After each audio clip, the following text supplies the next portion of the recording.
L'USTG, entendez l'Union syndicale des travailleurs de Guinée, a renouvelé son bureau. Désormais, son nouveau secrétaire général, c'est Abdoulaye Camara, actuel directeur des ressources humaines de la société consortium d'entreprises. L'homme a été élu lors du 6e congrès de l'USTG tenu à Mamou du 26 au 28 octobre. Alseni Bari, Tierno Sadouba nous reviennent de la ville Carrefour. Voici désormais le nouveau secrétaire général de l'Union syndicale des travailleurs de Guinée.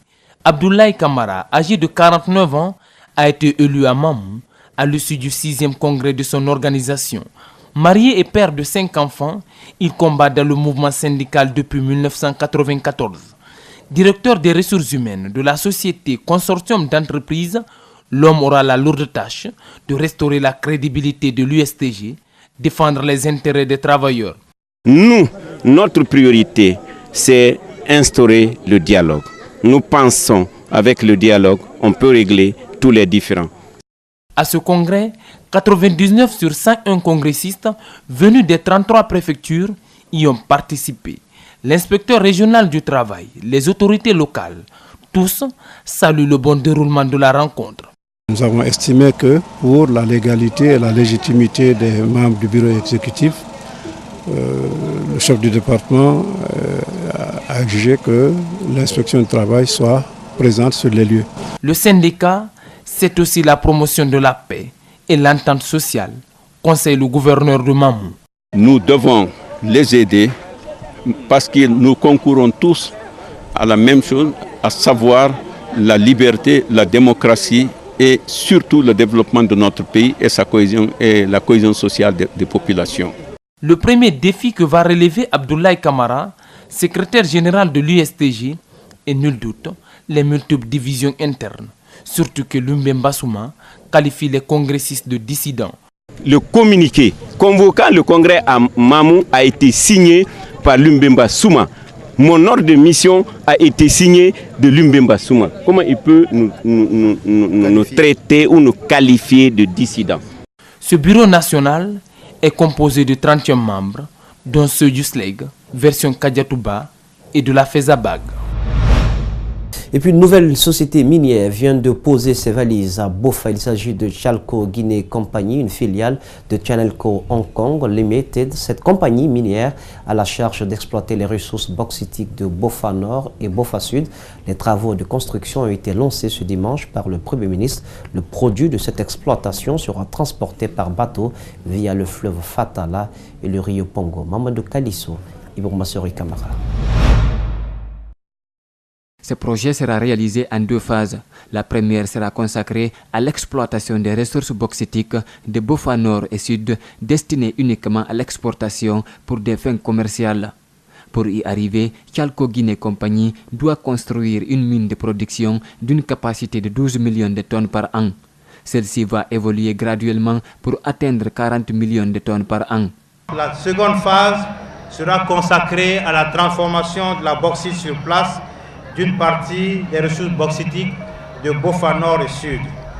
Pendant cette deuxième phase, la société Chalco Guinée Company réalisera une étude de faisabilité dans un délai de 12 mois à compter de la date d'entrée en vigueur de sa convention minière. Sur la base de cette étude, la Guinée et le groupe Chenalco négocieront un avenant à la convention minière afin de définir les modalités de réalisation de la raffinerie d'alumine. L'investissement total pour la réalisation de la première étape est estimé à 585 millions de dollars américains. Quant aux taxes et impôts qui seront versés à l'État, ils sont évalués à près de 63 millions de dollars. Madame le préfet de Bofa invite les communautés locales et l'entreprise au dialogue pour une meilleure cohabitation. Je voudrais inviter la société Chalco au respect des engagements, surtout ceux relatifs au contenu local, en vue de favoriser la quiétude sociale et la paix, gage certain de tout développement durable. À nos communautés, je demande de privilégier le dialogue, la concertation, pour éviter toute incompréhension préjudiciable à la bonne marche des activités du projet. Pour un départ, Chalco Guinée Company va employer environ 664 personnes, dont 584 ouvriers. Selon les termes du contrat, l'entreprise reversera 0,5% de son chiffre d'affaires à la communauté locale. Le bureau exécutif de la Ligue guinéenne de football professionnel et les présidents des clubs de Ligue 1 et 2 étaient en conclave ce lundi au siège de l'instance. L'objectif est de trouver des voies et moyens pour la reprise du championnat national saison 2018-2019. Les clubs réclament d'abord le paiement du reste de la subvention de la saison écoulée avant l'ouverture du prochain exercice. La Ligue guinéenne de football professionnel, pour sa part, promet de transmettre le message à sa hiérarchie. Le compte-rendu signé Abdoulaye Sadio Diallo, Ibrahima Sori Kamara. 3 heures de discussion entre la LGFP et les présidents des différents clubs guinéens engagés dans le championnat Ligue 1 et 2. Mathurin Bangoura revient sur l'essentiel de la rencontre. Les présidents de clubs, dans leur majorité, demandent à ce qu'un effort soit fait par le bureau exécutif de la Ligue professionnelle de football pour que le reliquat de la subvention de l'année passée, qui s'élève au-delà de 6 milliards, soit payé avant le début du championnat. Donc, promesse leur a été faite. Nous sommes en train de nous battre auprès de notre tutelle qui est la Fédération guinéenne de football. Au sortir d'ici, nous irons rencontrer le président de la Fédération guinéenne de football, M. Antonio Soare. Les administrateurs des clubs ne se sont pas laissés faire au cours des débats. Ils estiment qu'ils seront entendus par les instances en charge du foot guinéen. J'avoue que ça a été un débat houleux, car nous avons terminé la saison passée difficilement. Et moi, en ce qui nous concerne, nous, on a joué la finale le 4 ou le 5 octobre. Donc on doit entamer une nouvelle saison en novembre.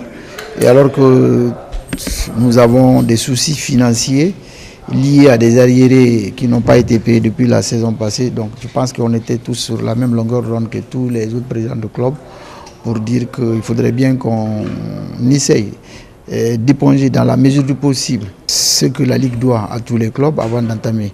En plus des clubs de football, les arbitres aussi doivent percevoir leur dû de la saison passée avant le démarrage du championnat.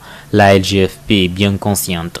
Tout a été discuté, que ce soit les clubs, que ce soit les officiels, c'est-à-dire la commission centrale des arbitres, les officiels, les commissaires au match, tout ça là a été dépeint. Nous avons discuté de tout ça. C'est tout ça là qui est inclus dans le montant de 6 milliards et quelques qui reste à être payé. Contrairement à la saison dernière, cette année, les clubs de l'intérieur du pays sont libres de recevoir à domicile.